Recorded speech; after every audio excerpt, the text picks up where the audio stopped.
Mesdames, Messieurs, bonjour et bienvenue à cette nouvelle rencontre du Forum Africa 21, sous le thème « Quel modèle africain de transition énergétique à l'heure de la décarbonation ?» Ce panel vous est présenté en partenariat avec Caire Maroc que nous remercions pour leur confiance et accompagnement. Mesdames, Messieurs, merci d'accueillir sur scène nos experts intervenants. En modérateur de cette session, M. Abdellah Moutaki, membre du CESE et expert en énergie. Maroc. Monsieur Joseph Adelegan, secrétaire général du groupe d'études internationales du caoutchouc. Singapour. Madame Wabaz Niber, directrice générale de Caire. Maroc. Monsieur Charles Lermite, directeur général délégué aux opérations de groupe Caire. France. Monsieur Andrew Hamadi, président directeur général de l'Association kenyane des énergies renouvelables. Kenya. Monsieur Enrique Giron, directeur de département à Ariema Énergie. Espagne. Monsieur Moubarak Lo, directeur général du Bureau de prospective économique du Sénégal, maire de la commune de Nian. Sénégal. Monsieur Ahmed Gzaoui, chef de division à la direction des énergies renouvelables et de l'efficacité énergétique au ministère de la Transition énergétique et du Développement durable. Maroc. Mesdames et messieurs, bonjour. Je suis très heureux de modérer ce panel et je voudrais remercier NCA pour l'organisation de ce bel événement sur le nexus énergie-alimentation pour le continent africain. Et comme vous le voyez, nous avons un panel très très riche, très diversifié. Donc nous allons aborder un sujet d'actualité, celui de la transition énergétique. Et j'espère qu'on aura une vision la plus large possible de ce concept de transition énergétique. Avant d'aller sur les questions, et je vais avoir le plaisir de présenter les panélistes lorsqu'ils prendront la parole. Permettez-moi de faire un bref cadrage de ce que je considère étant la transition énergétique et dans quelle mesure on pourrait l'aborder pour un continent comme le nôtre. En 2020, j'avais eu le privilège et l'honneur de piloter, de coordonner un travail sur la transition énergétique au niveau du Conseil économique, social et environnemental. Et on avait conclu, l'avis est disponible sur le site du CESE, que la transition énergétique doit être juste, équitable, responsable sur le plan environnemental et soutenable sur le plan financier, avec une adhésion citoyenne élargie pour lier la transition énergétique et le développement local. Donc ça, c'est le premier point. Le deuxième point, dans ce panel, nous allons parler transition énergétique, mais en tenant compte des réalités terrain de notre continent, à savoir cette nécessité d'avoir une croissance de 7% sur le long terme pour pouvoir éradiquer la pauvreté sur le continent. C'est très important parce que de nombreux pays africains disposent de ressources énergétiques fossiles qui vont continuer à jouer pleinement leur rôle dans le développement des pays et donc confrontés à la volatilité des cours et aux chocs extérieurs et aux impératifs de la transition énergétique. Je pense que c'est un point également qui va être très important et j'espère qu'on aura l'occasion d'en débattre. Troisième point, réalité terrain du continent toujours, le taux d'électrification et d'accès à l'électricité par le citoyen africain. 2 chiffres viennent d'être confirmés.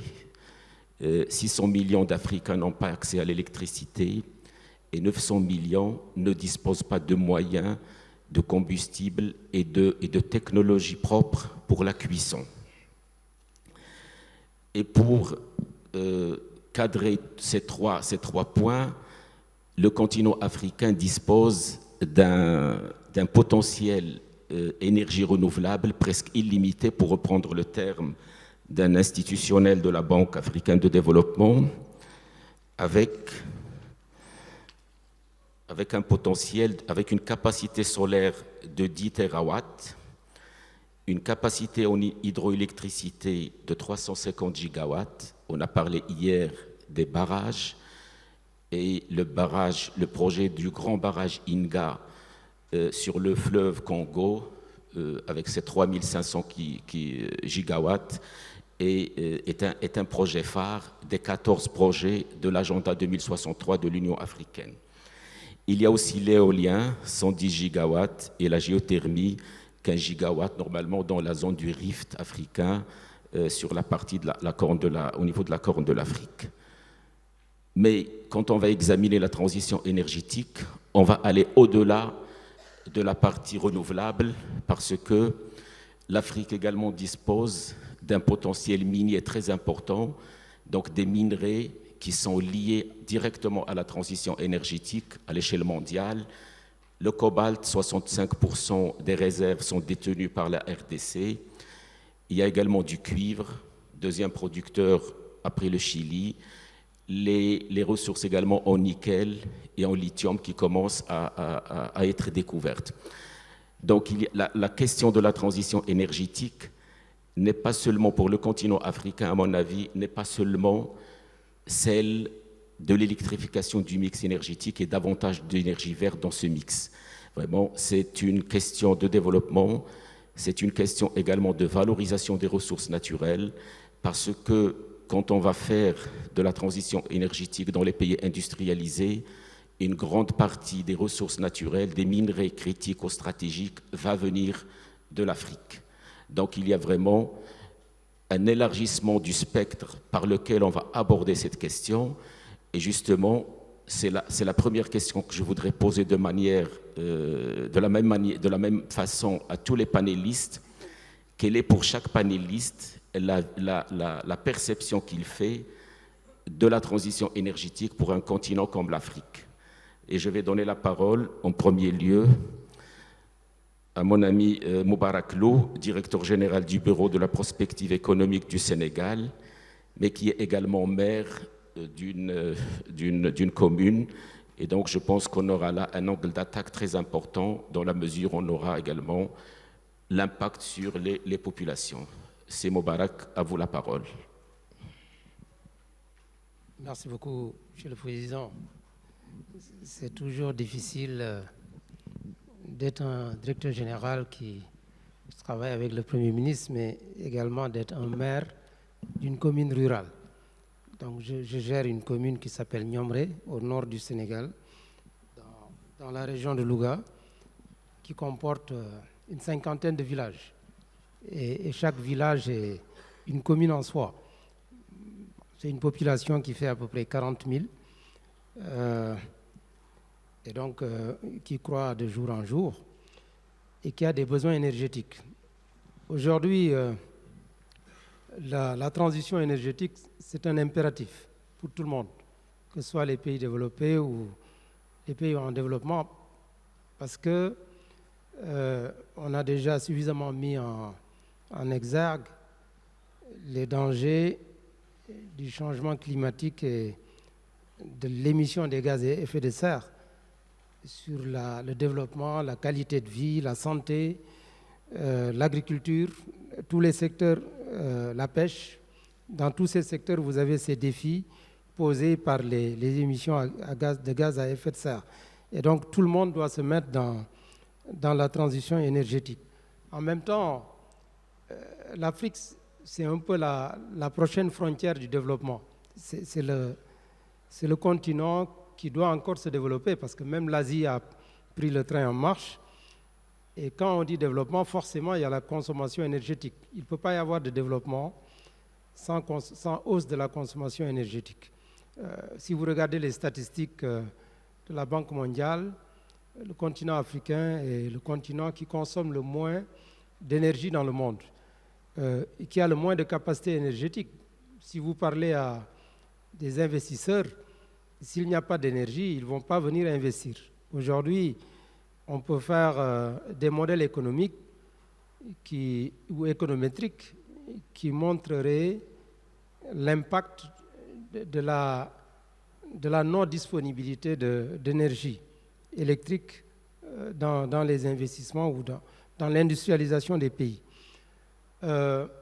Maintenant, en tant que maire, c'est vrai, parce que j'ai ambition d'attirer de l'investissement dans ma commune. Nous sommes en train de travailler sur la mise en place d'un domaine industriel dans la commune, donc on aura besoin d'énergie, mais la demande la plus pressante, c'est celle exprimée par les ménages.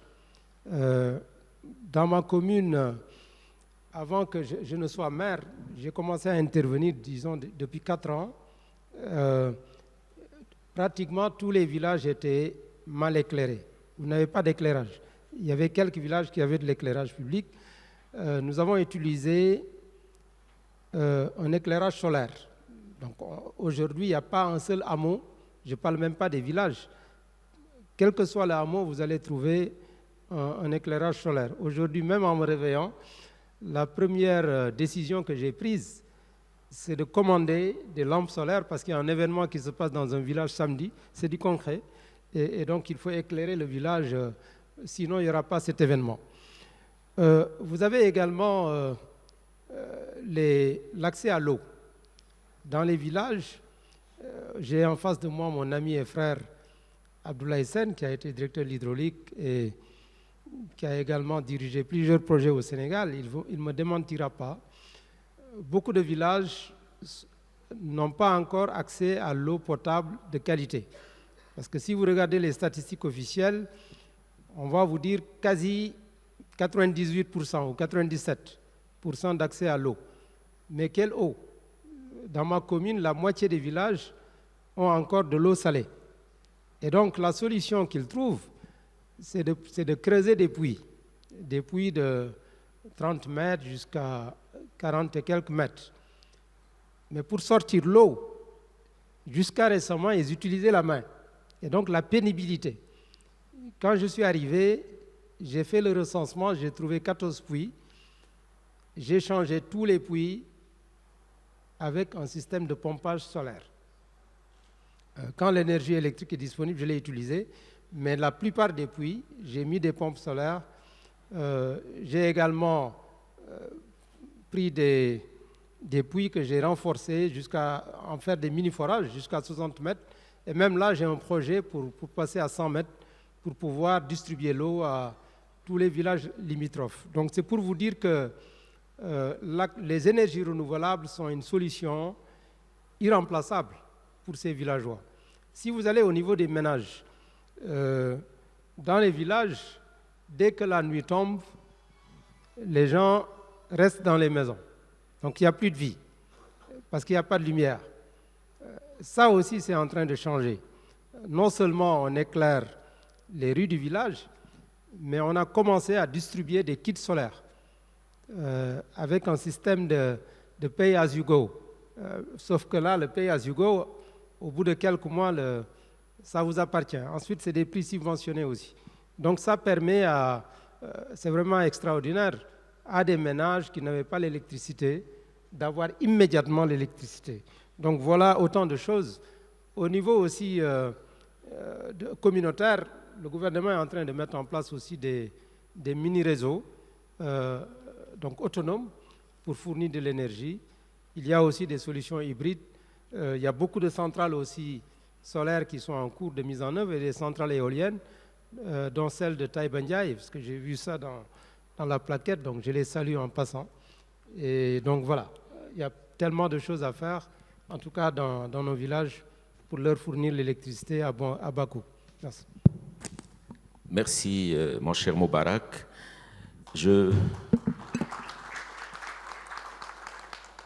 vais me tourner vers Andrew Amadi, qui est président directeur général de l'Association kenyane des énergies renouvelables, pour sa perception de la transition énergétique sur notre continent. Monsieur Amadi, s'il vous plaît. Thank you very much. I also want to thank my colleague. You have actually said all my points. I think the conversation for transition, when it comes to Africa is very different from the rest of the world. As you mentioned, in Europe, in Asia, in America, most have developed economies, and the economies were developed around fossil fuels, and now there's a transition because of CO2 emissions to renewable energy. In Africa, we haven't developed. In most of Africa, we haven't been in any kind of production. The transition that is happening in Africa is, what he said is so true. We are transitioning from darkness to bright light. We are transitioning from poverty to production. So the discussion for Africa is around adaptation. It is around inclusion in the global economy. There is no country in the world that has developed without electricity. So in Africa, we have been looking at access. Now it is time to transition. And in the transition, we are talking about production. We are talking about using the massive solar energy, wind energy, geothermal energy, biomass energy, and directing it towards making life better. So that for me is the gist of how this conversation needs to move. Thank you.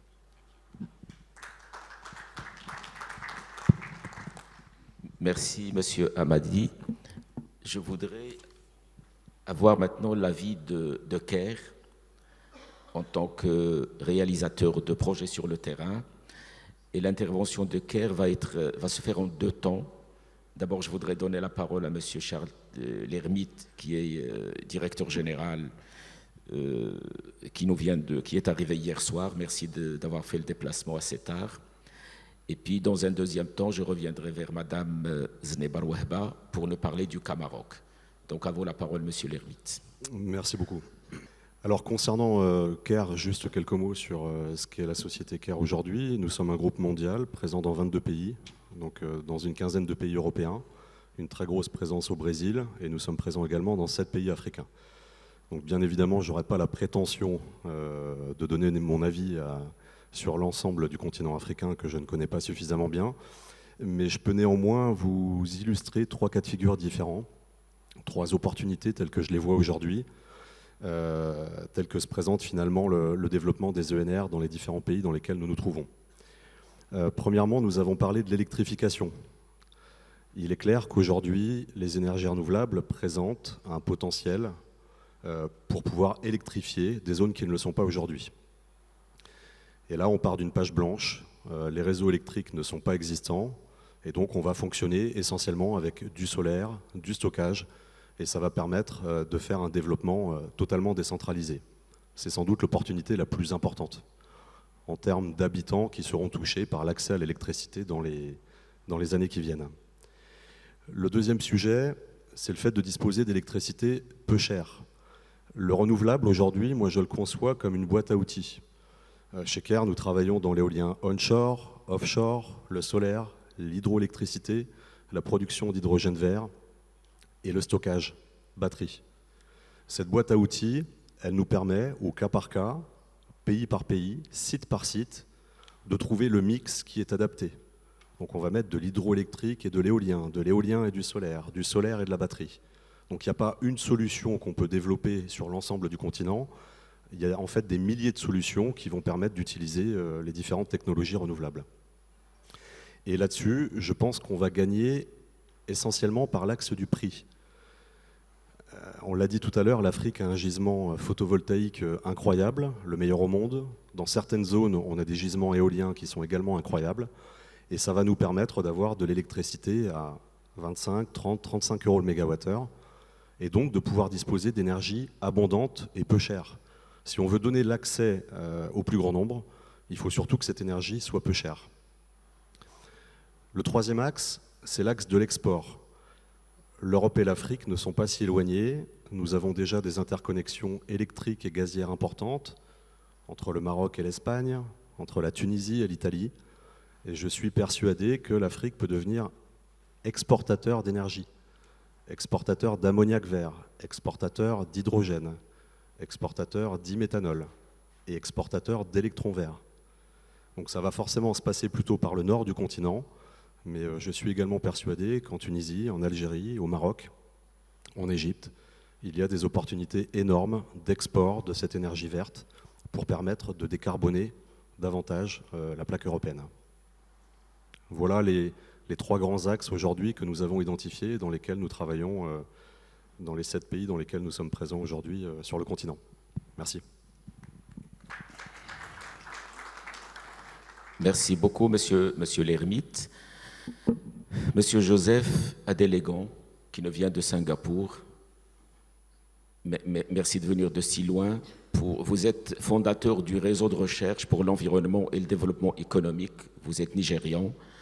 Donc, je suis très heureux de vous présenter. Nous sommes très intéressés par votre point de vue sur la notion de transition énergétique pour un continent comme celui de l'Afrique.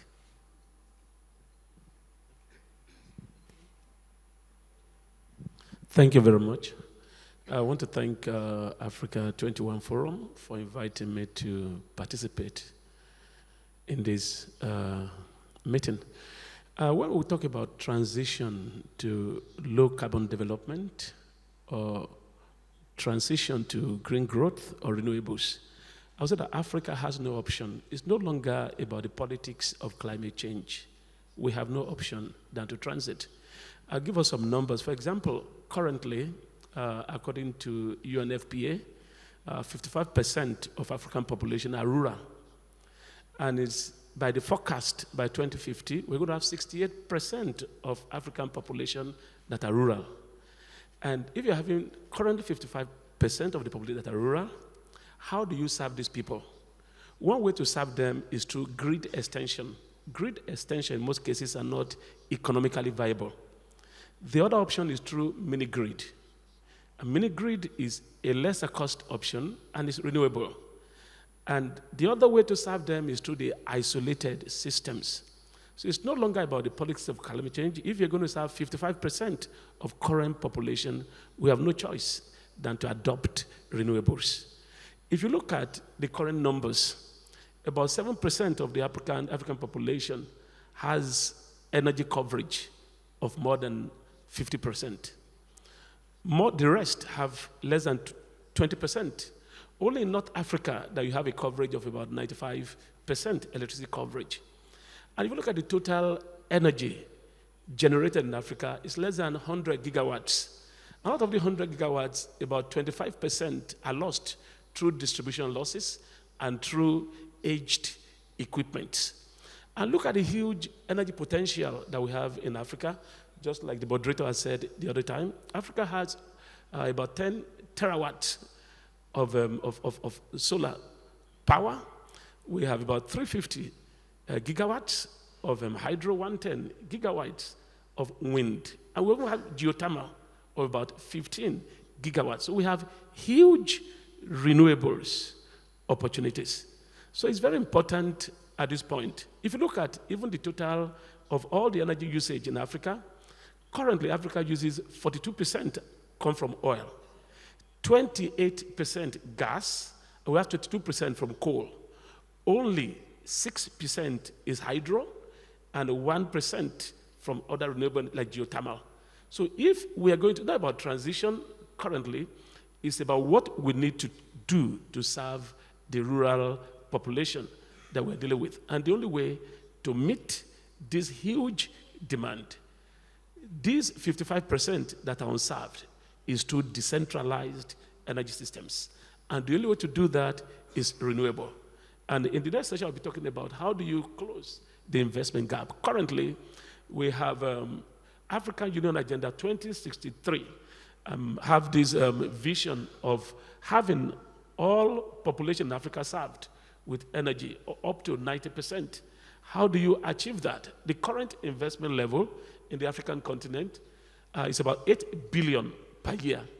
And the African Development Bank and the African Progress Panel had forecast that you need, currently it's 8 billion per year, and forecast that 55 billion per year is needed to meet the African Union agenda and the African Power Vision 2063. How do you close the investment gap? I'll be talking about this in the next round. Thank you. Thank you, Mr. Joseph. Le dernier intervenant dans ce premier tour, c'est M. Enrique Geron, directeur du département à Ariena, et IEA Hydrogène TCP. Donc, à vous la parole, M. Geron, avant de conclure sur ce premier tour de table. Quelles sont les idées clés et phares que j'ai notées? Merci, M. Enrique.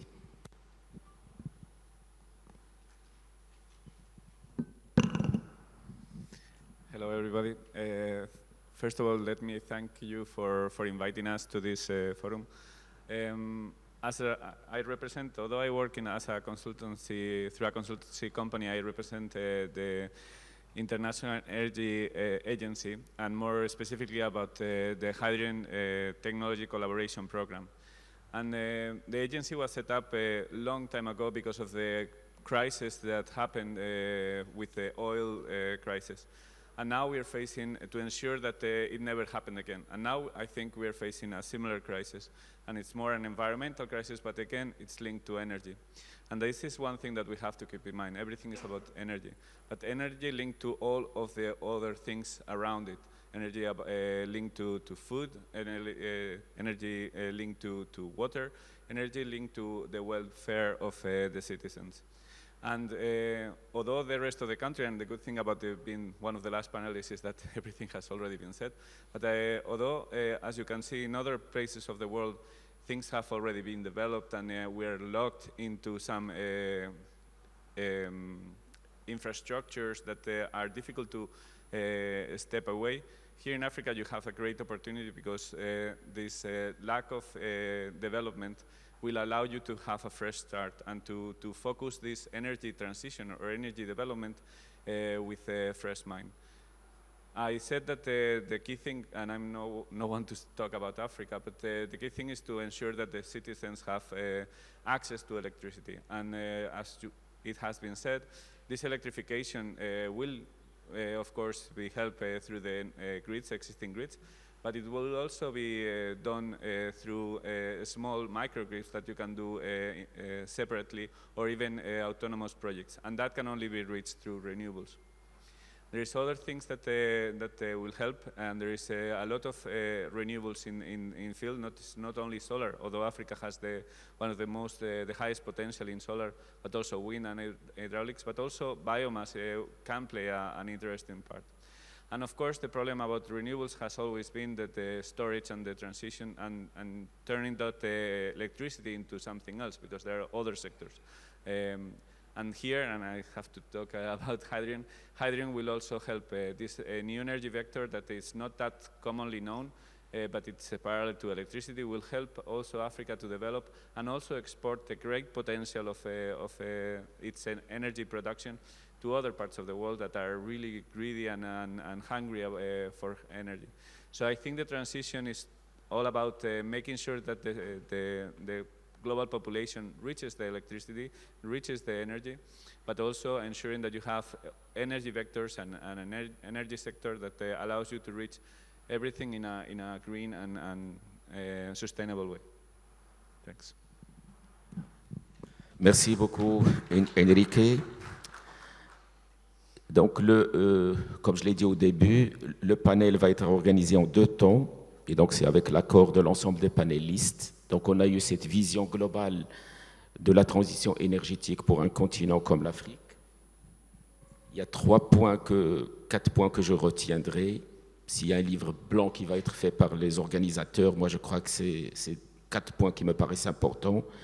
D'abord, le potentiel du continent en énergie renouvelable, donc la capacité de développement, l'impact sur le développement communautaire, l'importance également de la production décentralisée, avec la combinaison de solutions entre le photovoltaïque et l'éolien, et les capacités d'export, qu'elles soient énergétiques, en électricité verte et également pour l'avenir en molécules vertes, c'est très important. Avant de passer à la deuxième phase de ce panel, je voudrais mettre la connexion avec ce qui a été dit hier, quand on a parlé du dessalement, quand on a parlé de l'innovation. Tout est lié finalement parce que l'appropriation technologique est un paramètre très important pour le continent africain pour aller sur cette voie de la transition énergétique. Donc dans ce deuxième temps du panel, on va aller beaucoup plus sur des cas de cas pays, de cas détaillés, sur des questions également qui ont été soulevées. Et je vais commencer par le représentant du ministère, Sir Zawi, qui est chef de division au niveau de la direction des énergies renouvelables et de l'efficacité énergétique, pour nous faire la présentation du cas marocain et quelles sont les avancées et quelles sont les perspectives. Merci, Sir Zawi.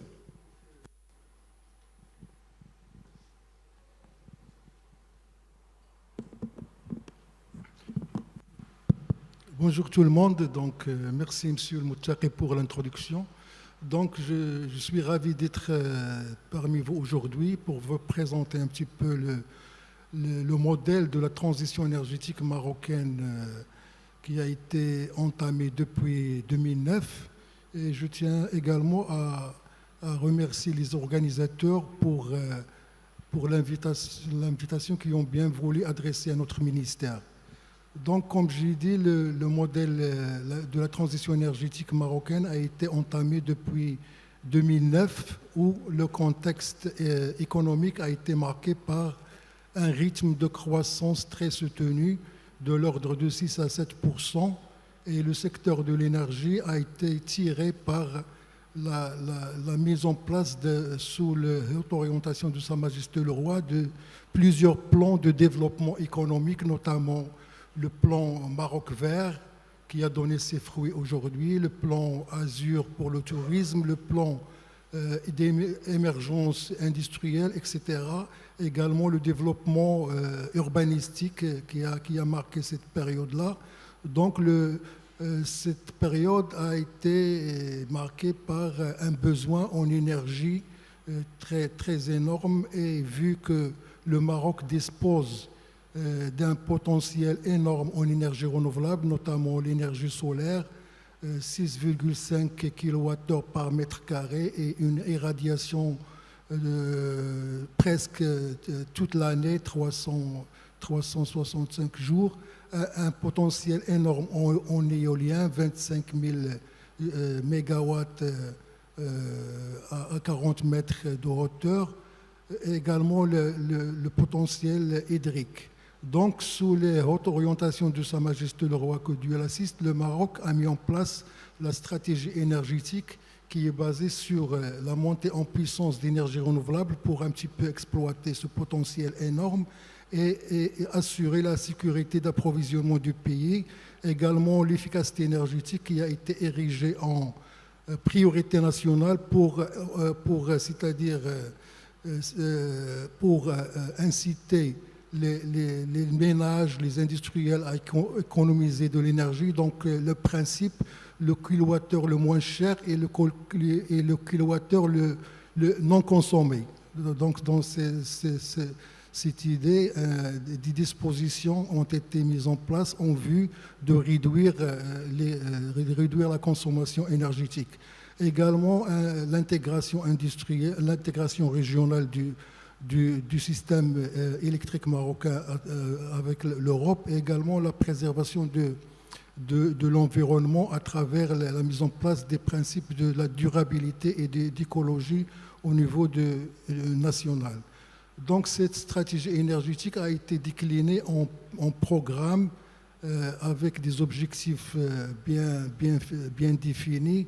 Donc, il a été décidé de mettre en place le plan solaire marocain de 2000 MW, le plan éolien de 2000 MW et le plan hydroélectrique de 2000 MW également. Donc, la mise en œuvre de la stratégie énergétique a été accompagnée par la mise en place d'un cadre institutionnel approprié, à savoir la mise en place d'une agence spécialisée pour le développement des énergies renouvelables. C'est l'agence marocaine de l'énergie solaire qui a été transformée en 2016 à l'agence marocaine des énergies durables, c'est-à-dire développer toutes les filières d'énergie renouvelable en plus du solaire. Également, il y a eu la transformation de l'agence de développement d'énergie renouvelable, l'ADERE, qui a été transformée en agence d'efficacité énergétique pour se focaliser sur l'efficacité énergétique. L'ONE s'est focalisé sur le développement du moyen de flexibilité. Comme vous le savez, l'intégration des énergies renouvelables massives au niveau du système électrique nécessite la mise en place de moyens de backup pour répondre en cas d'interruption de ces énergies renouvelables. Donc, l'ONE a pris la mission de développer les STEP, les stations de transfert d'énergie par pompage, pour répondre à l'intermittence des énergies renouvelables. Donc, cette transition énergétique a déjà donné ses fruits. Actuellement, au Maroc, on a 54 projets d'énergie renouvelable avec une capacité totale installée de 4,1 gigawatts, 4000 mégawatts. Le solaire, c'est 850 mégawatts, l'éolien, c'est 1550 mégawatts et l'hydroélectrique, c'est 1770 mégawatts. Donc, la part des énergies renouvelables en termes de puissance dans le mix énergétique actuellement est de l'ordre de 38,5%. Et cette énergie renouvelable participe à la demande d'énergie électrique de l'ordre de 20%. Donc, pour ne pas monopoliser la parole, je vais passer directement. Est-ce que je peux avoir une autre... Non, vous pouvez continuer, Sir Zawi. Non, vous continuez sur le volet institutionnel, je crois. Il est très important. D'accord. Merci. Donc, également, un cadre réglementaire a été mis en place pour accompagner la mise en œuvre de ces stratégies énergétiques, notamment la loi 1309, cette loi a donné le droit au privé de développer des projets d'énergie renouvelable et de commercialiser la production au privé. Cette loi 1309 a permis de développer de plusieurs projets d'énergie éolienne en très haute tension, et également des projets d'énergie solaire, etc. Donc, ce cadre réglementaire a connu une réforme dernièrement. C'est le projet de loi 4019 qui a été déjà voté par les deux chambres du Parlement. Et cette refonte du cadre réglementaire a été opérée d'une manière participative en intégrant tous les opérateurs, notamment les départements ministériels, les fédérations professionnelles, les développeurs, etc.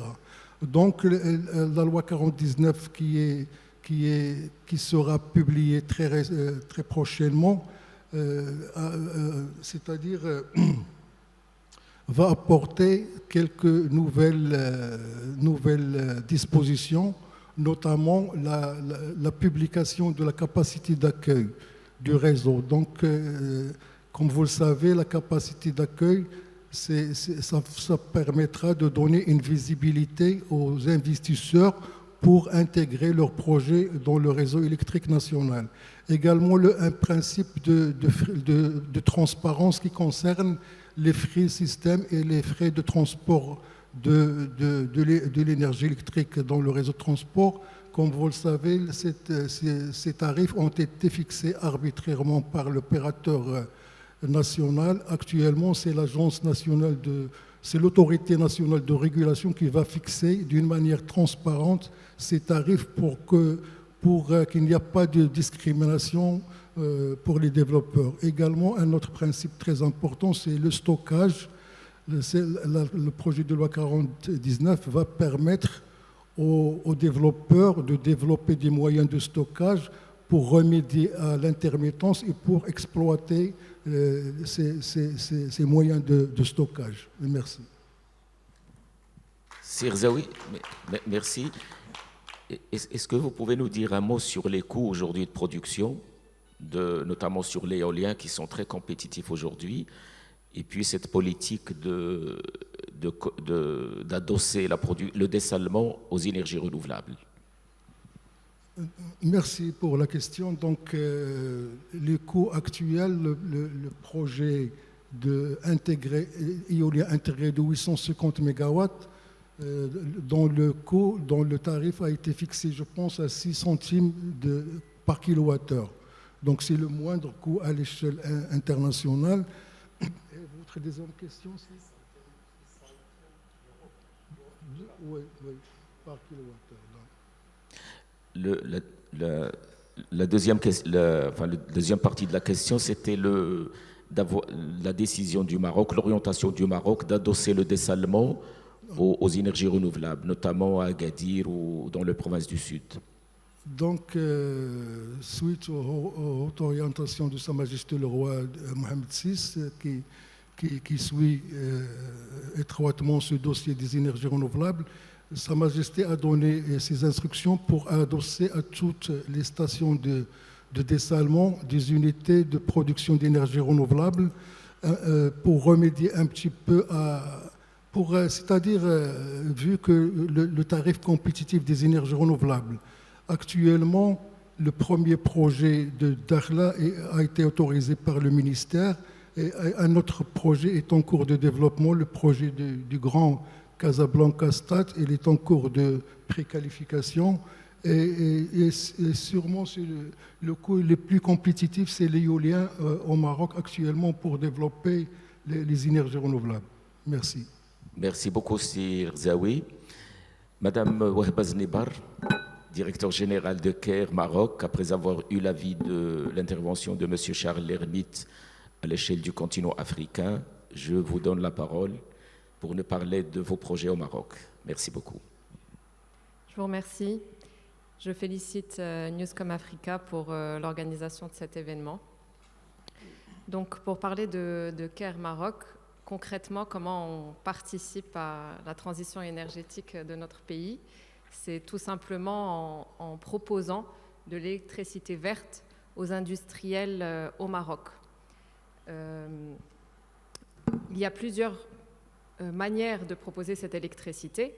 Donc, avec nos centrales éoliennes, nous pourrons couvrir la quasi-totalité des besoins électriques des industriels qui sont connectés au réseau de haute et très haute tension.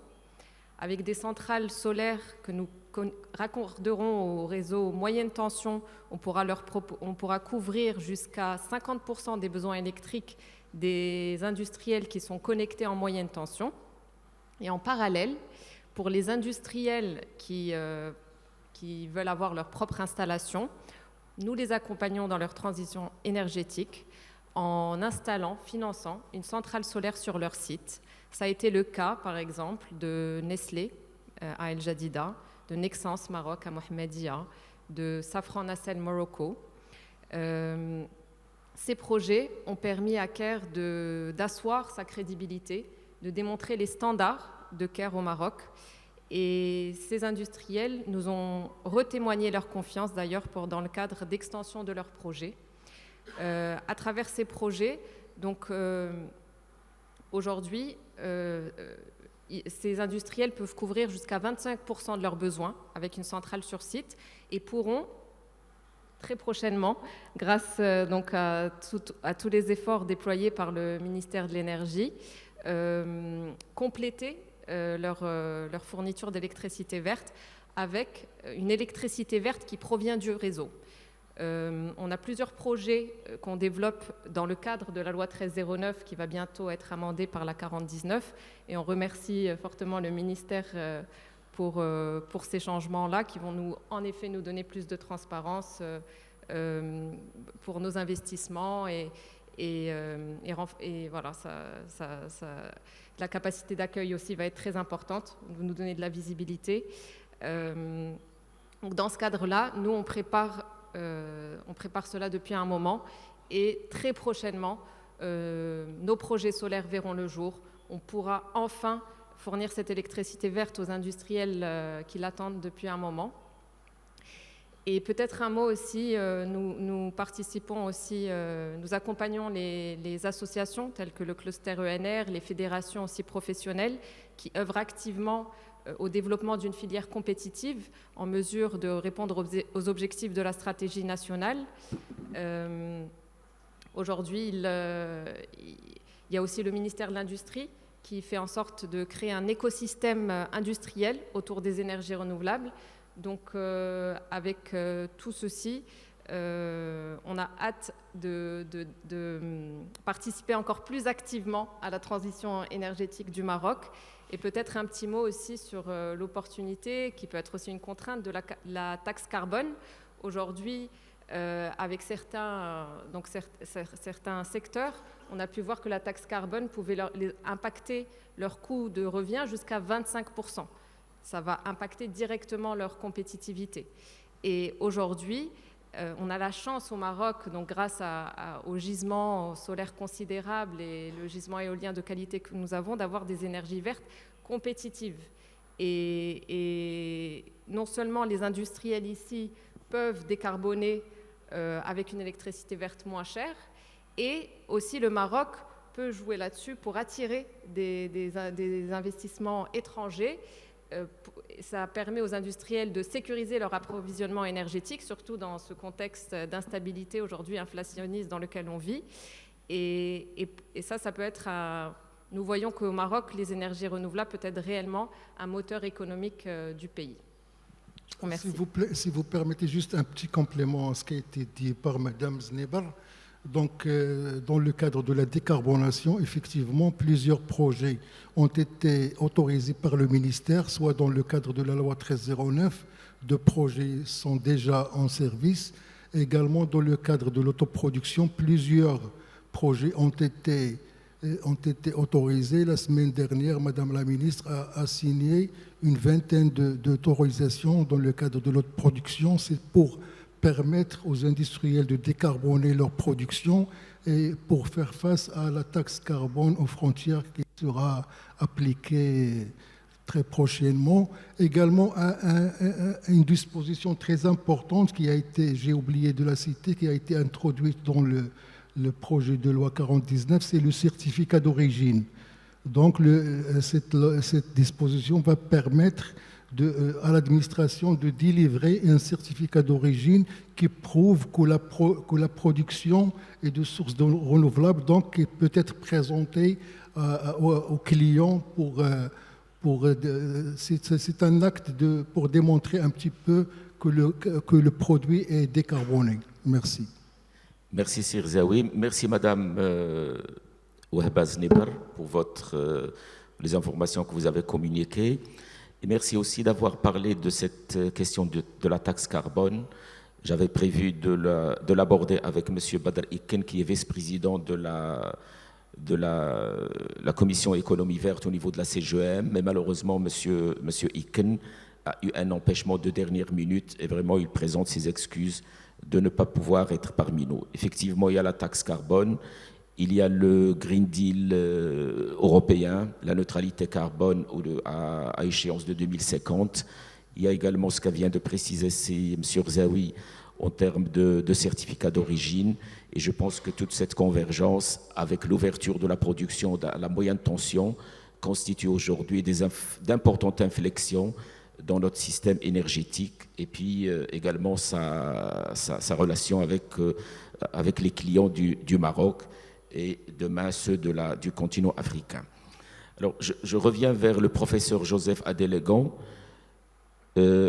pour la partie, je sais qu'il a une grande expérience également en termes de financement innovant de la transition énergétique. Et donc, professeur Adelegon, est-ce que vous pouvez nous partager avec l'audience votre expérience sur l'innovation financière? Merci.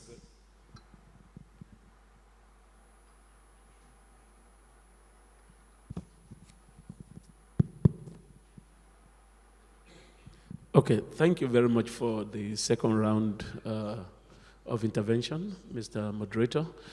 And if we're going to look at complete transformation in the African energy space, renewable, I think we must go beyond pockets of projects here and there. We must look at an holistic approach. And how do we mobilize innovative financial mechanisms to meet this target? The African Union Agenda 2063, which also incorporates the African Power Vision 2063, had indicated that it will cost $1 trillion to meet only a component of the Program for Infrastructure Development in Africa. The PIDA has a project, about 51 priority projects, out of which 4 of them are energy. And if you break them down specifically, about 13 projects in the energy space, and they are saying that that will cost about $1 trillion to meet only that alone. And if you look at the African Development Bank estimate and African Progress Panel made by the the elders and the Infrastructural Consortium for Africa, they have estimated that it will cost an average of $55 billion every year up till 2050 to meet the African Union Agenda 2063 in terms of the African Power Vision 2063. And currently, the expenditure on the energy sector, especially in the clean energy space in the African continent, is only $8 billion per year.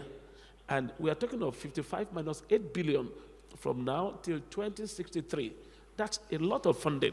So I think we should go beyond the level of a pocket of projects. We should look at holistic approach. We're going to have a total transformation.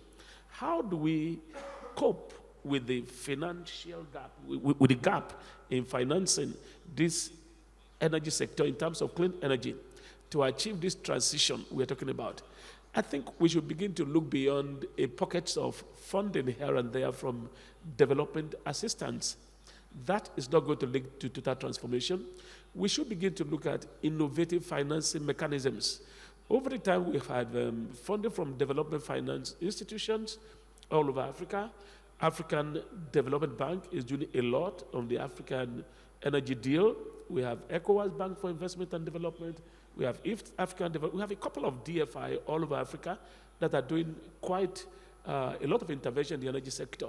But that is just a drop in the ocean. When you're thinking about a gap between 55, how do we fund this gap? Number one, we should begin to look at innovative financing mechanisms, and I can begin to propose some. I've proposed this in several meetings. Number one is to begin to look at, go beyond, for example, even global climate finance architecture. We have the Green Climate Fund. We've talked about it. It's financing the clean energy. But Green Climate Fund is only $10 billion, and that is going across all countries of the world. That can only finance a little. We must begin to look at how we can use public sector funding, that's a government funding, to catalyze private sector funding.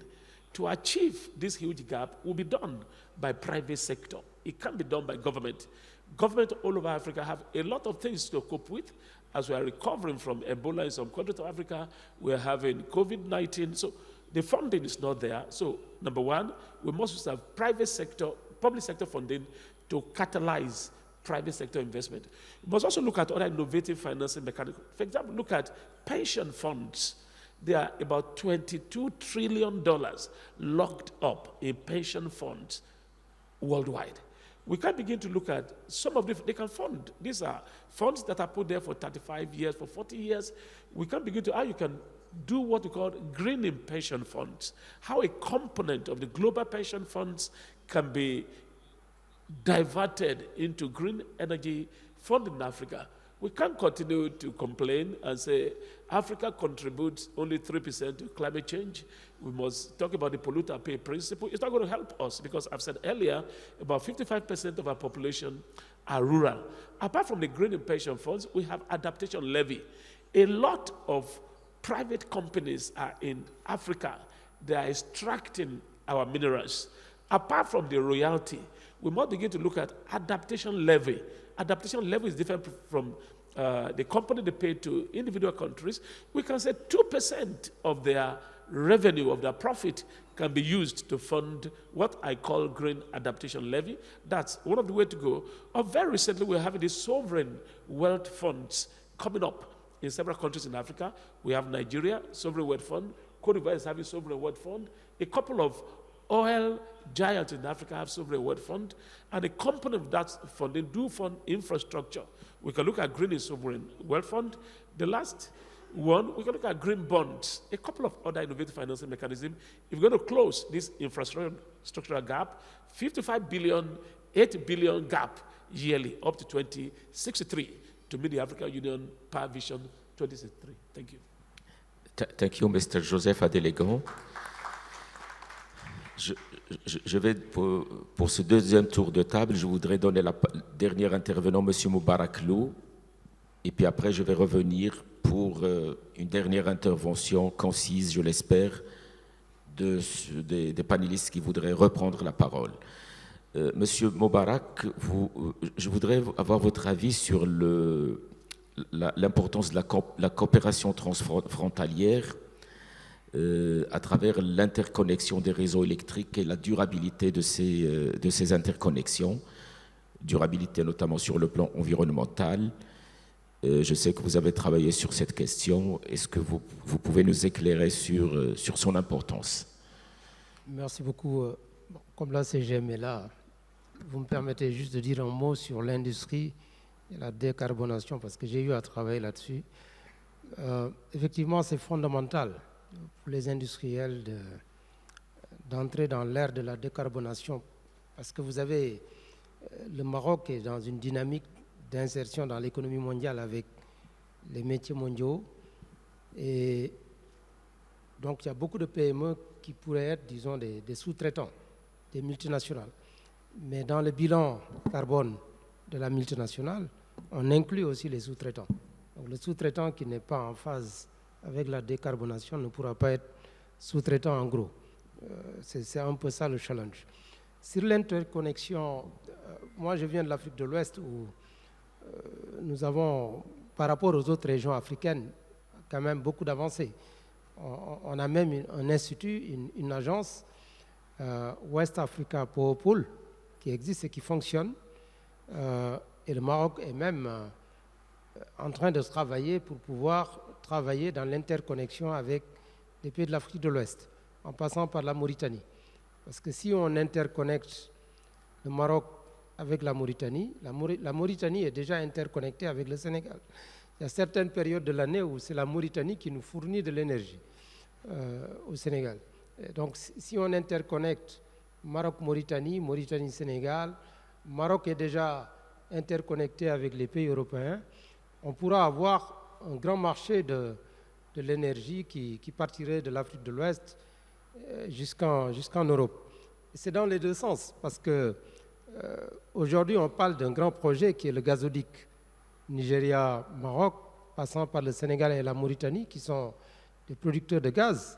Demain, le Maroc peut utiliser ce gaz pour produire de l'énergie. Ça, ce serait une nouvelle donne pour le Maroc, de faire du... Nous, au Sénégal, on a déjà pris la décision, toutes les centrales thermiques ou charbon, on va les passer au gaz. Nous avons également, dans le cadre du contenu local, le gaz qui sera extrait va être utilisé pour produire de l'électricité. Donc, c'est extrêmement important. Deuxièmement, même dans le domaine de l'investissement, il peut y avoir des investissements vers le sud. On parle souvent des centrales électriques de petite capacité, mais vous prenez un pays comme la Guinée, que je connais bien, qui a des mines, disons, comment on appelle ça, la bauxite. La bauxite demande beaucoup d'énergie. Les besoins de la Guinée sont estimés autour de 8 gigas. 8 gigas. Et aujourd'hui, le pays doit être un peu moins de 1000 gigas ou de 1000 mégawatts, ou autour de donc 1 giga ou 1 giga et plus. Et donc, on peut avoir demain des industriels comme Caire ou d'autres, des sociétés marocaines qui aillent en Guinée pour faire de grandes centrales. Et demain, ces centrales pourront également fournir de l'énergie vers le nord. C'est pourquoi je parle de deux sens.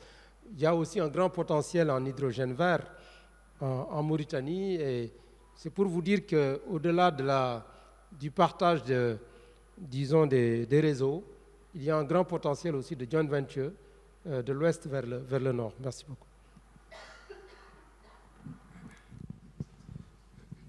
Merci, mon cher Moubarak. Je crois qu'on a fait le tour de ce qui était, de ce qu'on avait prévu au cours de ce panel. Et maintenant, je reviens vers vous. Si vous avez des points à ajouter, s'il y a des conclusions à faire, en tenant compte de ce qui a été dit. Donc pour la connexion peut-être Maroc-Mauritanie, Dakhla vient d'être connecté au réseau national. Donc c'est une première voie. Donc peut-être que Sirzaoui peut nous en dire un peu plus. Donc juste un petit complément à ce qui a été dit par mon ami du Sénégal. Effectivement, le Maroc a déjà renforcé son réseau de transport 400 kV vers Dakhla et également l'ONU projette de mettre en place une ligne HDVC de courant continu c'est-à-dire connecter le sud avec le centre et très prochainement avec le nord du pays. Et j'ai parlé tout à l'heure, parmi les objectifs de la stratégie, c'est l'intégration régionale. Dans ce cadre-là, le Maroc, c'est-à-dire déploie les efforts pour intégrer le réseau le système électrique africain à travers l'interconnexion, également l'interconnexion au niveau de la coopération.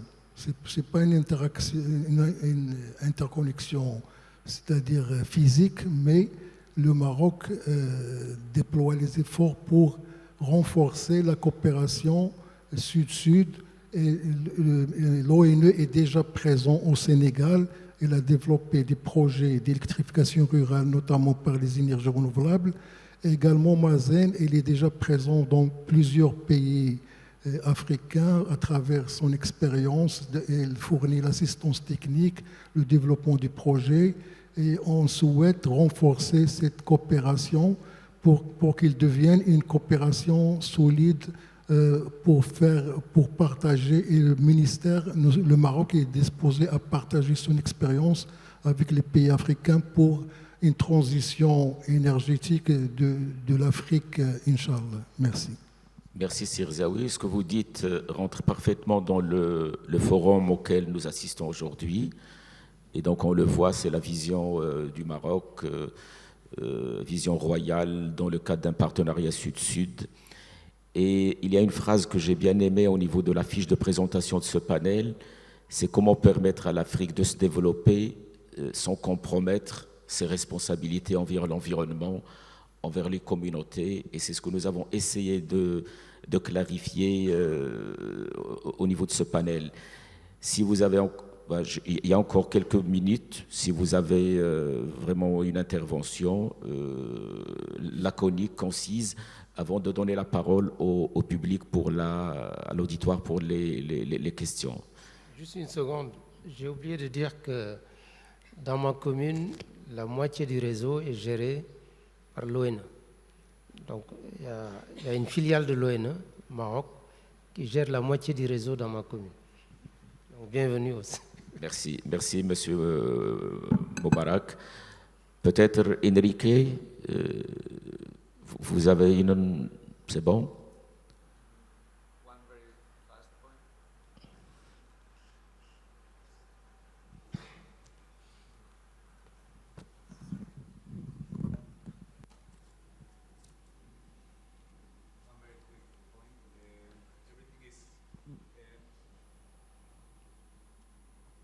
Now, one very focused point. I think everything is easier to, all the goals, which are very challenging, are easier to reach through collaboration between Africa, but also with other continents like Europe. In Europe, we are very close to Africa. We are one of the biggest investors in Africa.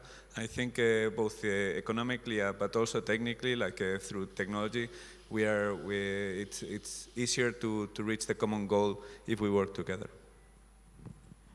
Merci Enrique. Monsieur l'Ermite, vous avez un mot de la fin peut-être pour Caire, ou tout a été dit? Tout a été dit, merci.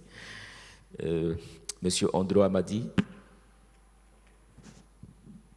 Yeah, thank you very much. I just wanted to add on decarbonization in Kenya actually started more than 15 years ago. And today, after 10 p.m. to 6 in the morning, all the electricity on the national grid is from renewable energy. The base load is geothermal, and the largest power plant is a wind power plant. So after 10 p.m., it's only wind and geothermal. In terms of thermal energy, we talk about electricity, but not about heat energy. Kenya transitioned. Most industries stopped using fuel oil for their boilers.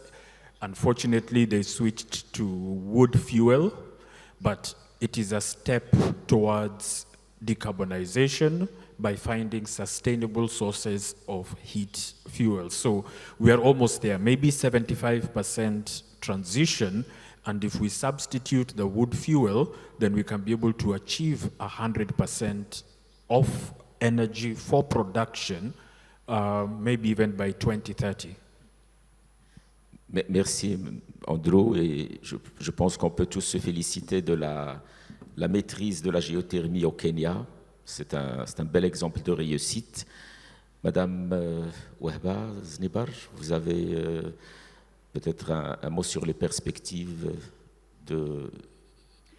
Peut-être juste un mot de dire que grâce à toute cette réforme du cadre législatif, des actions, on va dire, de l'ensemble des parties prenantes dans le secteur des énergies renouvelables, l'ambition de CARE Maroc est réellement de nouer des partenariats solides et durables avec des entreprises locales. Et c'est possible aujourd'hui avec voilà, tout ce qui est en train de se créer au niveau des écosystèmes, au niveau de la filière. Et ça va permettre encore plus de... Enfin, on s'inscrit déjà dans cette transition énergétique, mais peut-être de dire voilà, qu'au Maroc, on est en train aussi au niveau de tout l'écosystème d'avoir des entreprises, que ce soit du côté de l'installation jusqu'aux fournisseurs de solutions. Et on va pas, voilà, il y aura cette intégration locale qui est importante. Merci Madame Znebar. C'est ce que M. Moubarak a appelé le contenu local. C'est aujourd'hui très important. Au-delà de ce qui est volontaire, aujourd'hui on le met même dans certaines lois. Le contenu local est très très présent. Et puis bien entendu, il y a cette appropriation de la technologie qui va être, on en parle beaucoup de l'appropriation technologique dans l'accord de Paris. Je crois que c'est quelque chose de vital pour la mise en place de cette réussite de la transition énergétique. Monsieur Adelegan, un dernier mot peut-être. Okay, thank you very much. As we round up this session, I would just like to leave a word of caution that for sustained economic development in Africa, we are not going to decarbonize overnight. We are not going to become 100% renewables overnight. We're going to transit from current level to renewables gradually. As I mentioned in a previous presentation, that we currently have 42% we use. Our oil usage is 42%. Our gas is 28%. Carbon, coal is 22%. And renewables, hydro is only 6%. So the transition from our current state to renewables is going to happen gradually for sustained economic growth and development. Thank you.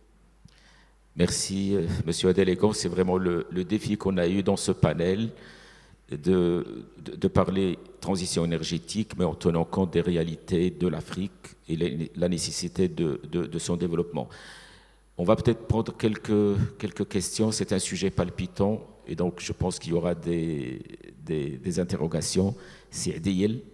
Alors je demanderai aux personnes qui voudraient poser des questions de se présenter et d'aller rapidement sur la question. Merci. C'est Diel.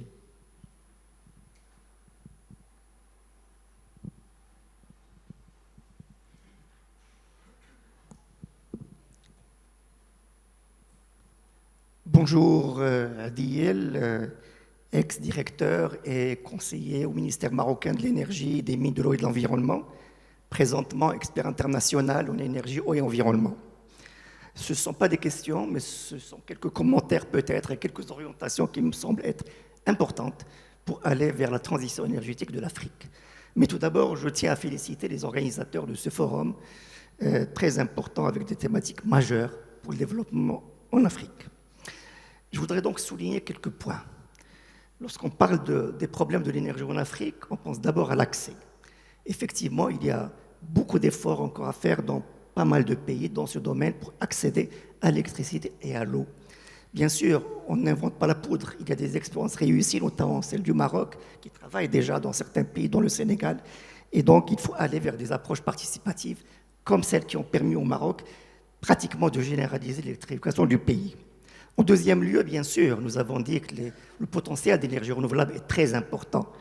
Bien sûr, il faut construire des centrales grandes, de grande taille, mais également, il faudrait mettre en place les cadres législatifs et réglementaires pour pouvoir bénéficier de la moyenne tension et également de la basse tension pour des ensembles résidentiels et industriels, en leur permettant de autoproduire leur propre électricité verte, mais également d'injecter leurs excédents dans le réseau national.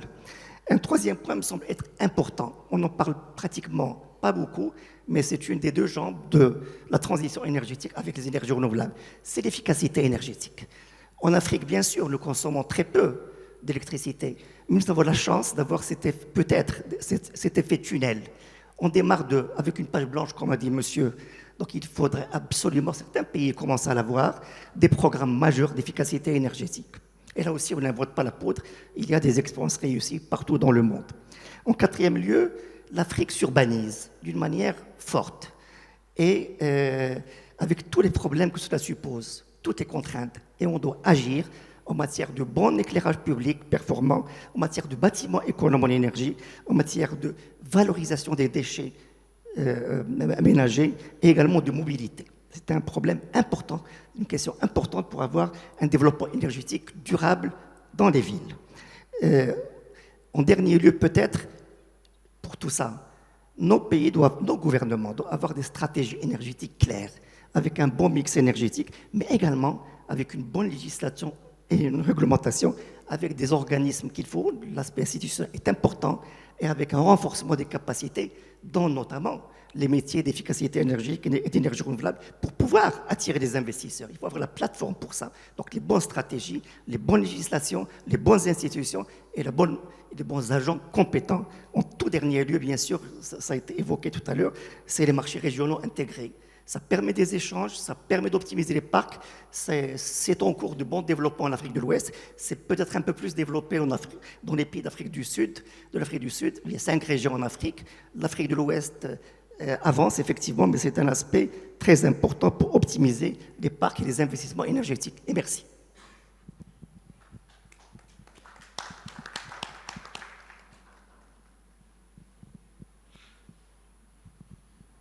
Merci. Moi, c'est le Dr Hamid Ali Mouta. Je suis conseiller aux hydrocarbures, à l'énergie et aux mines du Premier ministre de la République du Tchad. Avant tout, je vous remercie beaucoup d'avoir organisé ça et d'avoir invité le Tchad de participer massivement à ce forum. Moi, je pose une question, ça veut dire que on parle de la transition énergétique de l'Afrique.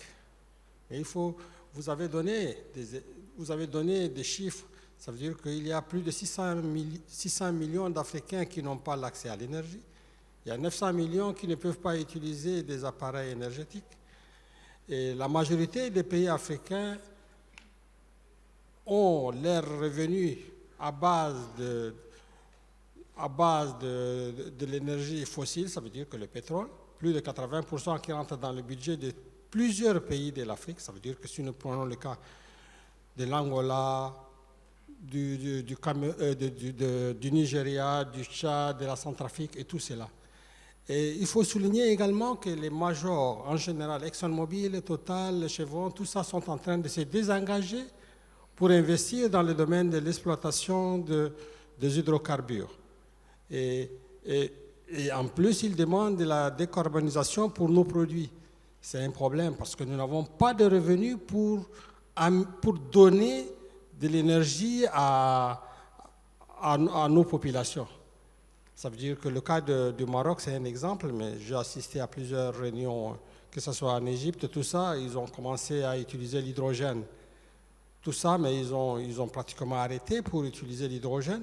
Et tous ces pays, au lieu de donner de l'énergie à l'Afrique pour se développer, il donne de l'énergie à l'Europe. C'est un problème. Il faut donner de l'énergie à l'Afrique. Par exemple, le Tchad couvre à peu près 1 284 000 km². Nous, par exemple, le rayonnement solaire au Tchad, c'est le plus important, je crois bien, qu'en Afrique et dans le monde. Et nous avons réfléchi actuellement au niveau de l'Afrique centrale pour faire, par exemple, une centrale solaire à peu près de 100 km² qui va produire à peu près 100 000 mégawatts de l'énergie. Et nous avons également Ker Tchad qui s'intéresse au Tchad pour la production de 30 mégawatts de l'énergie solaire avec 15 mégawatts et 15 mégawatts. Moi, je trouve que pour le problème de l'Afrique, il faut voir tous ces pays occidentaux et développés se sont développés à bas en utilisant les hydrocarbures. Maintenant, ils sont arrivés à un niveau, ils se désengagent pour ne pas investir. Ça veut dire que vous avez parlé de contenu local. Maintenant, il ne faut plus parler de contenu local, mais il faut penser plutôt du contenu régional. Ça veut dire que chercher des compétences dans la sous-région et non dans un pays quelconque. Et en plus, ça veut dire que ne faisons pas des projets de petite taille, 30 MW, 10 MW, 20 MW. Pensons des projets de 1000 MW, 2000 MW, ainsi de suite, et donner de l'énergie à toute l'Afrique, à tous ces pays qui n'ont pas de l'énergie. Ça veut dire qu'il a parlé des pôles énergétiques de l'Afrique de l'Ouest et il y a également le pôle énergétique de l'Afrique centrale qui est en train de faire l'interconnexion dans la sous-région, mais cette interconnexion est insuffisante parce que le Nigeria, par exemple, il produit du gaz et il liquéfie le gaz avec Greenville pour faire de l'LNG.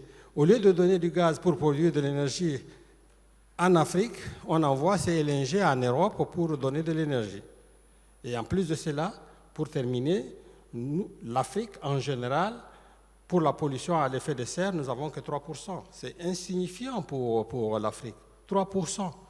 Et actuellement, avec la crise de l'Ukraine, les pays européens ont commencé à exploiter le charbon pour produire de l'énergie. Au lieu d'arrêter, ils commencent à produire du charbon pour produire de l'énergie. Ça veut dire que quand vous montez une voiture et vous dites que moi je monte et que vous ne montez pas, ça ne peut pas aller. Il faut que ça soit égal pour tout le monde. Je vous remercie.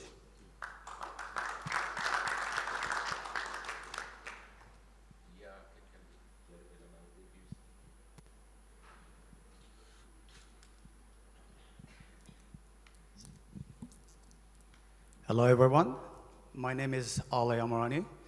I am the CEO and founder of ATI Consulting, a US-based sustainable innovation company. First of all, I would like to thank you for your insightful input during this debate. And my question to you is two parts.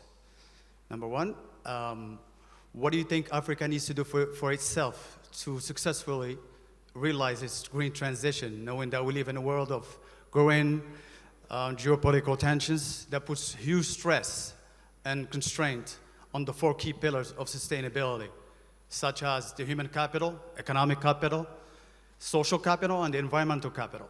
Number two, given that we're talking about the green transition of Africa, don't you think that we need to raise the expectation and start talking about and looking into the blue ocean economic opportunities that can translate from integrating circular economic models of use, reuse with no waste, instead of the linear model of use and waste that we use today? Thank you.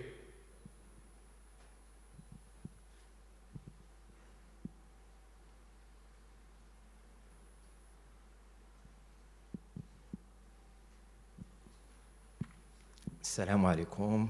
Thank you for being here with us. All my thanks to Monsieur Omar Debe and to Newscom Africa for letting us be united here today. I thank all of our friends from all over the world and Africa especially for joining us today to start a real intellectual African Union vision discussion. Firstly, I would like to share with you my personal vision of the African energy future, which is the key to the socio-economic development, or we can just use the world batteries of this socio-economic development for the continent. The first question is the difference between renewables and the clean energy. We can say that renewables, I think, isn't the key to create the great future for our continental energy activity because of the low power capacities and the limited storage capabilities. And I choose personally to let Africa work in the clean energy, which is a directly connected network with high power capabilities. So when we say clean energy, we can talk about LNG and hydrogen. Secondly, I would like to ask you for what do we need to create? What do we need to create many new industrial parks all over Africa? And if there is a collective vision or a Pan-African program to create a new Pan-African electric network. That's it. Merci, c'est Alali. Je reçois un message comme quoi on a encore 10 minutes. Donc, on va prendre peut-être deux dernières questions très rapidement. Et puis, pour donner le temps aux panélistes de réagir. Donc, s'il vous plaît, je vous prie de respecter ce qui a été demandé. Merci.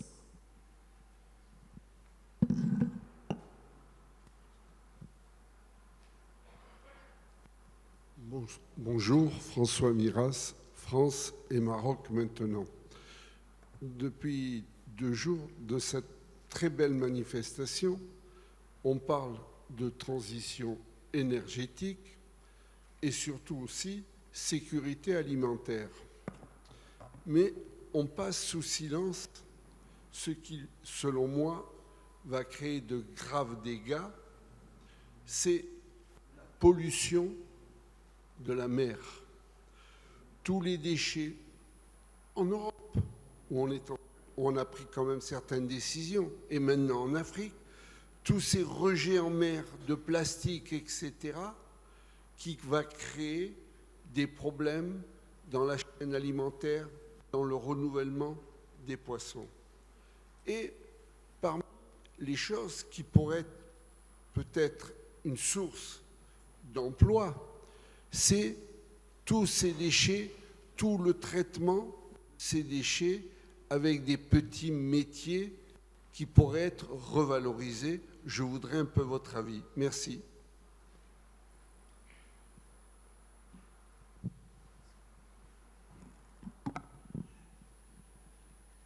Donc peut-être une dernière question, si vous permettez. Alors, bonjour, Yasser Omar Khalil, étudiant ingénieur à l'Université internationale de Rabat, à l'école d'ingénierie de l'énergie. Alors, le Maroc s'est engagé à réduire ses émissions de CO2 de 45,5% en 2030. Et parmi les secteurs les plus importants à voir, c'est le secteur de l'industrie. Mais on n'a pas d'idée du plan d'action pour la décarbonation industrielle de la part du ministère de l'Industrie, qui semble s'occuper de cette tâche. Donc, je voudrais demander à M.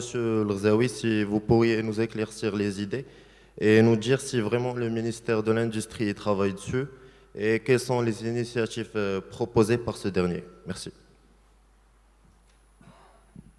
Merci beaucoup. Donc, je reviens vers les panélistes pour ceux qui veulent réagir à des questions, à des remarques, à des orientations. Donc, on va commencer par Sir Zawi, puis on fera le tour en fonction de votre volonté et disponibilité. Merci. Merci Semoutchaki, merci pour l'audience, pour ces questions très intéressantes. Donc je vais réagir dans un premier temps d'une manière globale à certains commentaires qui ont été émis, notamment pour qu'est-ce qui est demandé pour développer les énergies renouvelables dans un continent comme l'Afrique. Donc, d'après l'expérience que j'ai vécue au ministère de la Transition énergétique et du développement durable, moi, je pense que c'est tout d'abord le premier élément crucial, c'est la volonté politique. Il faut qu'il y ait une volonté politique très forte pour tracer les objectifs, pour mettre en place une stratégie ambitieuse. Alhamdoulilah, au Maroc, grâce à Sa Majesté le Roi, à sa vision éclairée, il a décidé depuis 2009 à mettre en place la stratégie énergétique et les plus optimistes experts à l'époque ne croyaient pas que le Maroc va réaliser des progrès pour les énergies renouvelables, éoliennes, solaires, etc. Donc c'était un défi majeur qui a été relevé par le Maroc et alhamdoulilah, on a réussi à mettre en place un modèle spécifique au Maroc et qui a donné ses fruits grâce aux projets qui existent actuellement sur le terrain.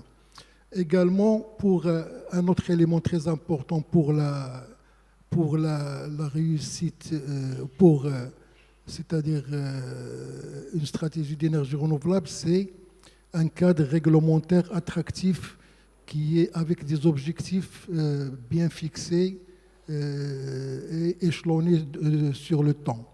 Donc, je ne vais pas répéter ce que j'ai dit tout à l'heure, le cadre réglementaire.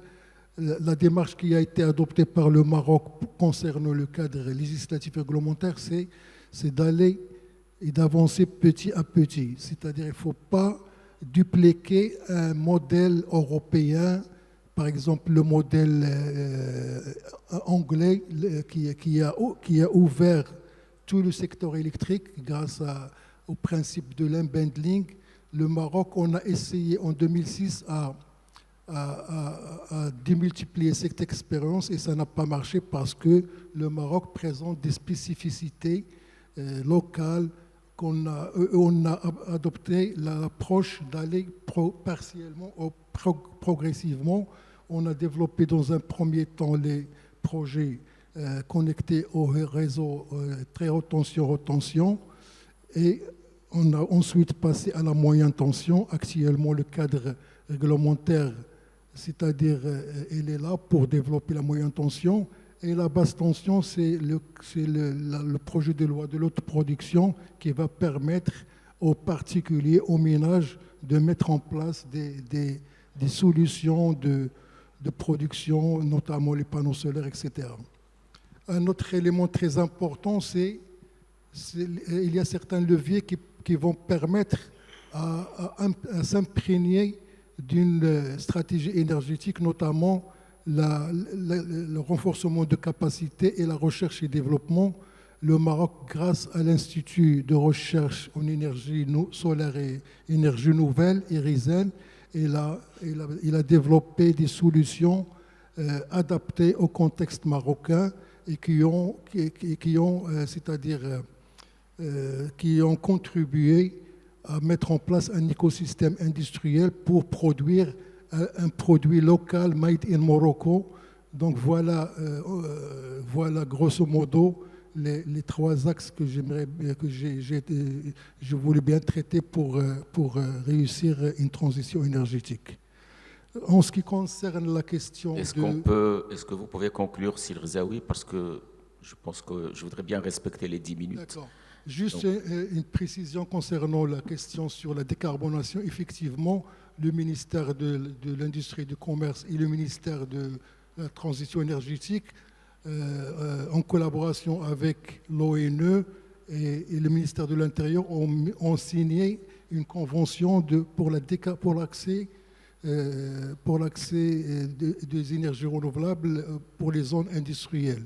Cette convention, elle est déjà signée et actuellement, nous sommes en train de travailler sur les modalités et les conditions d'application de cette convention pour permettre la décarbonation des zones industrielles, sachant que plusieurs projets, comme j'ai déjà cité, ont été déjà autorisés par le ministère pour les industriels. Merci.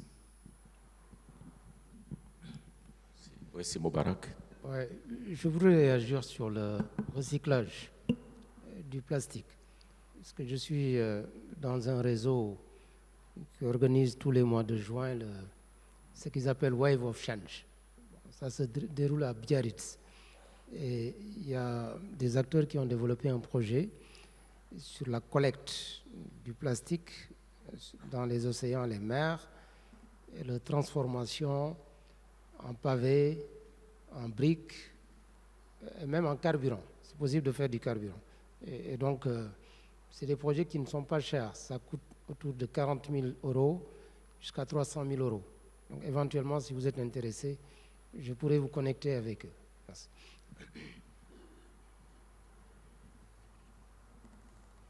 Okay, a very short statement. Trying to link a couple of the questions that have been raised. We have talked about the percentage of coal or natural gas, etc. But we have to keep in mind that Africa is, I think, one of the continents where the per capita consumption of energy is the smallest. So what we have to ensure is that the growth is done sustainably. So it's focus on renewable energy. But it's clear that the cheapest way of getting rid of waste is not producing it. So one of the things that you should try to always keep in mind and try to enhance is designing for recyclability and for reusage. So that would solve both what was the question was how to address growth is keeping that in mind from the beginning. You are thankfully not locked into other models that are existing in more developed countries. You can already develop your economic model based on that, and that would also solve the plastic issue in the seas. I want to address the same issue. Thank you for raising the issue of the circular economy. I believe that Africa has an opportunity to create the fifth industrial revolution. And the fifth industrial revolution is people-centered, data-driven, renewable energy within a circular economy.